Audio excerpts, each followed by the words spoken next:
memulai chapter dengan judul All That's Required.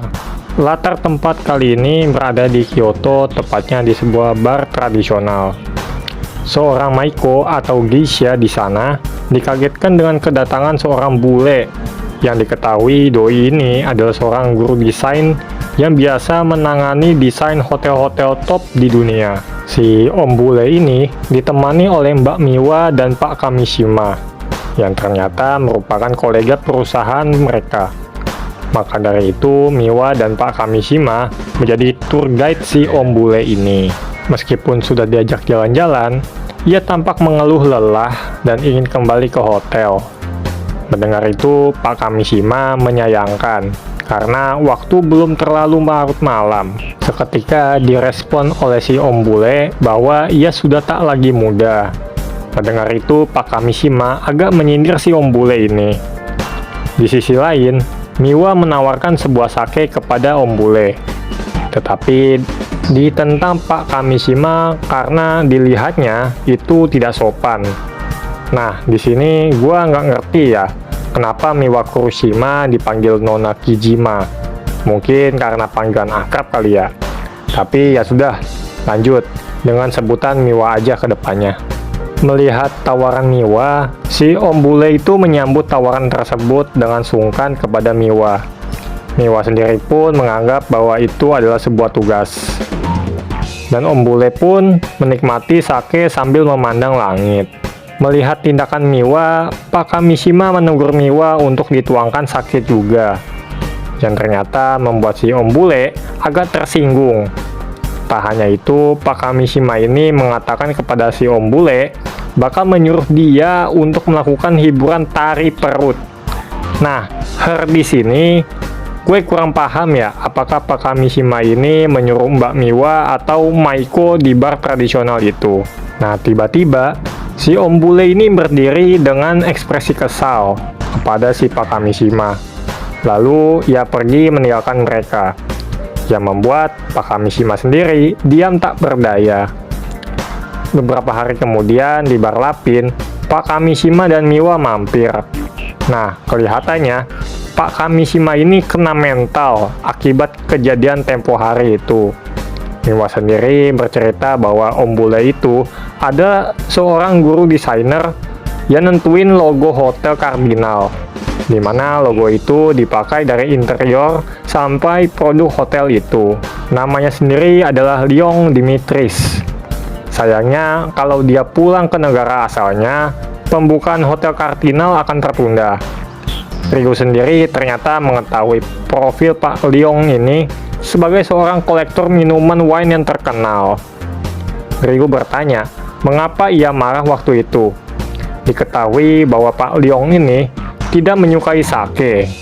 Ryu sendiri malah mengira bahwa Maiko di sana yang kurang profesional. Tapi oleh Miwa dibantah, bahkan Miwa balik ketus kepada Ryu. Tak hanya itu, Ryu juga mengomentari tindakan Pak Kamishima yang menampilkan tari perut kepada Pak Leon, yang membuat Pak Kamishima ketakutan akan diturunkan jabatannya karena kesalahan mentreatment si Pak Leon ini. Mbak Miwa sendiri malah bicara ngelantur, yang memohon pertolongan kepada seorang Kamino Glass untuk menyelamatkan permasalahan mereka. Padahal intinya mereka mau minta tolong kepada si Ryu ini. Mendengar itu, Ryu kaget. Dan spontan Pak Kamishima dan Miwa memohon kepadanya untuk membantu permasalahan mereka dengan membuat Pak Leon ini untuk lebih lama tinggal di Jepang, dengan membuat ia betah akan racikan minuman dari Ryu, yang akhirnya membuat Ryu pun tak berdaya. Beberapa hari kemudian, Ryu comeback lagi ke Hotel Cardinal. Terlihat interior tempat itu sudah berubah dibanding pertama kali Ryu datang ke sana. Saat melihat kabinet yang penuh dengan botol-botol minuman beralkohol, Ryu menanyakan, apakah Pak Leon ini juga yang mendesain bar tersebut? Yang dijawab oleh Miwa bahwa Pak Leon juga yang mendesainnya. Bahkan pemandangan indah Gunung Fuji terlihat dari situ. Tak lama, Pak Leon pun datang bersama Pak Kamishima untuk berkenalan dengan Ryu. Tiba-tiba Ryu merasa ada yang aneh, bahkan mengatakan bahwa Pak Leong ini pemalsu. Mendengar itu, Miwa memperingati Ryu bahwa Pak Leong ini bisa mengerti bahasa Jepang. Respon Ryu malah makin liar, dengan bilang bahwa desain bar ini sangat buruk di dunia. Mendengar itu, Pak Leong menanyakan, siapa Ryu ini? Dengan sesumbar, Ryu mengatakan bahwa ia adalah seorang bartender. Pak Leong malah meremehkan profesi Ryu ini, yang mana diketahuinya mereka hanya mencampur minuman yang murah saja, sambil membanggakan selera dari desain hotel yang dia buat. Bahkan Pak Leong ini murka kepada Ryu karena mengomentari jelek pada desainnya. Tak gentar, Ryu pun masih memegang teguh akan perkataannya. Tak pelak, itu membuat Pak Leong makin murka. Malah ia bertanya, apakah orang Jepang bisa menghargai seni desain?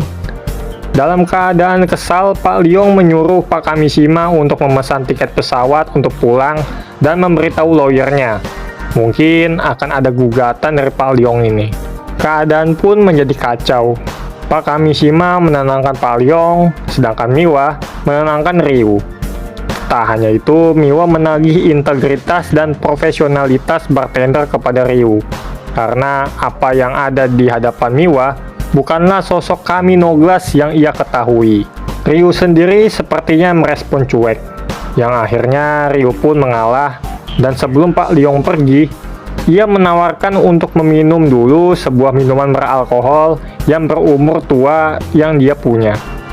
Mendengar itu, dengan bangganya, Pak Leong meremehkan apa yang akan dipunya Ryu. Karena, sebagai kolektor wine, ia sudah memiliki beberapa botol wine yang berumur cukup tua, bahkan dengan harga yang sangat mahal. Ya pantas saja, ia sangat acuh. Ryu pun dengan pede mengatakan bahwa ia mempunyainya. Pak Leong pun kaget. Bahkan Ryu sampai bertaruh bahkan membawanya besok. Dan sebagai tawaran lainnya, Ryu meminta Pak Leong melanjutkan tugasnya di Hotel Cardinal ini. Dengan ekspresi seperti kecanduan kali ya, Pak Leong menerima tantangan Ryu. Bahkan jika Ryu gagal, maka itu dianggap lebih menghina dibanding meledek profesinya sebagai seorang desainer. Seperti yang diketahui bahwa ia adalah pecinta berat wine. Tantangan mereka pun dimulai. Selesai itu, suasana mereka bertiga menjadi random. Ryu yang terlihat B aja, Miwa yang bertanya apakah Ryu beneran jujur bahwa ia mempunyai wine yang sangat mahal, dan Pak Kamishima sendiri cemas dengan nasib buruknya jika Pak Leong malah kecewa. Di tempat lain, tepatnya di dalam kamar tidurnya, Pak Leong masih kepikiran atas perkataan Ryu. Meskipun sempat denial, tetapi tantangan dan asumsi liarnya membuat Pak Leong ini kayak sakau ya. Benar-benar obses banget ini bapak. Ia pun gak sabar untuk bertemu Ryu nanti. Dan saat itu pun tiba. Saking penasarannya, Pak Leong sampai marah-marah saat ditanya sama Ryu tentang keadaannya yang terlihat kurang tidur. Hal itu membuat Miwa dan Pak Kamishima hanya bisa membatu. Tak buang-buang waktu, Ryu mulai menunjukkan botol itu kepada Pak Leong. Dengan ditutup kain untuk membuat seakan-akan merahasiakan jenis wine itu kepada Pak Leong. Melihat itu, Pak Leong seperti ingin mengikuti permainan dari Ryu. Botol itu pun lalu dituang. Ekspresi Pak Leong sendiri masih bertanya-tanya penasaran. Sedangkan saat Ryu menawarkan minuman itu kepada Miwa dan Pak Kamishima, mereka menolak. Ini kayaknya masih takut itu mah, bukan menolak. Pak Leong pun mulai mencicipi minuman itu, menghirupnya dan menduga-duga jenis dan merek wine apa yang dituangkan Ryu ini. Saat Ryu menaruh botol itu di kabinet, Pak Leong berteriak untuk jangan menaruhnya persis di kaca yang menghantarkan sinar matahari. Tetapi ekspresi Pak Leong ini juga langsung berubah. Yang di saat itu Ryu menjelaskan bahwa memang benar bahwa wine yang ditempatkan di bawah lampu neon, maka proses degradasinya terjadi. Pak Leong sendiri membuat desain yang mengekspos botol minuman keras itu langsung ke arah cahaya matahari, bukan ke dalam ruangan. Yang mana semua minuman beralkohol di sana tidak ada yang murahan ataupun yang mahal. Semuanya dibutuhkan. Miwa pun menyadari mengapa Ryu kemarin cukup marah dengan desain Pak Leong. Pak Leong sendiri akhirnya mengakui kesalahannya dan menyuruh untuk memindahkan botol wine itu. Botol wine? Ternyata botol yang ditutupi itu bukan wine. Semacam ngeprank ya si Mas Ryu ini. Nyata-nyatanya, botol itu adalah mead, sejenis minuman beralkohol yang terbuat dari madu, air, dan ragi. Ryu pun menjelaskan bahwa usia dari mead ini jauh lebih tua dibanding wine itu sendiri.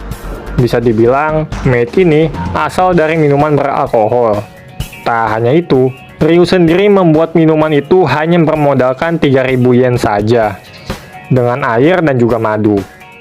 Mendengar mereka semua diprank, Pak Leong sepertinya ingin mau murka. Tetapi ternyata, dia juga sama, ngeprank juga. Si bapak senang dan tertawa dan mengerti apa yang sudah dilakukan oleh Ryu. Tak berhenti sampai situ, Ryu membuat sebuah minuman koktail dengan sensasi ala tradisional. Dengan telatennya, ia membuat minuman yang dia sebut honeymoon, yang mana komposisinya dia mengganti calvados atau sejenis sari buah apel dengan mead. Beralih topik, Ryu juga mengetahui dari Pak Kamishima bahwa Pak Leong ini sudah menikah lagi beberapa waktu lalu. Koktail itu pun dinikmati oleh Pak Leong, dan ternyata sangat dinikmati olehnya. Ryu juga mengatakan bahwa nama minuman itu berasal dari sebuah kisah pengantin baru yang ingin memiliki anak. Apalagi ada efek analeptik atau perangsang di dalam madu tersebut. Setelah semua kejadian itu, Pak Leong pun akhirnya memutuskan bahwa ia akan mengubah desain bar terlebih dahulu. Yang bisa diartikan, ia akan lebih lama berada di sana. Pak Kamishima dan Miwa pun akhirnya bersorak dan bersyukur kepada siapa lagi kalau bukan sang dewa minuman atau Kami no Glass. Setelah itu, Pak Leong meninggalkan mereka untuk kembali bekerja. Sebelum itu, dia bertanya tanggal tahun lahir dari Ryu ini. Dan dijawab oleh Ryu bahwa ia lahir di 10 Oktober 1978. Mengetahui itu, Pak Leong agak memuji si Ryu ini. Panel pun berpindah di sebuah bar, di mana Ryu, Miwa, dan Pak Kamishima sedang membicarakan sesuatu. Diketahui bahwa alasan Pak Leong ini ingin cepat pulang karena sangat cemas dengan istrinya. Setelah Pak Leong ini melihat Miwa seperti di awal chapter ini, yang diketahui pula bahwa usia sang istri lebih muda 25 tahun darinya. Wow! Semenjak kejadian itu, Pak Leong senang sekali dengan koktail honeymoon itu. Apalagi saat ia mengetahui khasiat dari madu yang dikatakan Ryu. Mendengar itu, Miwa agak shock dan bilang bahwa Pak Leong bukanlah pria yang kurang ajar kayak gitu. Dan pasca kejadian itu, ternyata Ryu diberikan sebuah hadiah oleh Pak Leong, yaitu sebuah botol wine merek Bourgogne Romanée Conti dari tahun 1978 yang sesuai dengan tahun Ryu lahir. Wow, sebuah wine yang pasti sangat mahal. Dan hadiah Ryu ini menjadi penutup pula untuk chapter ini.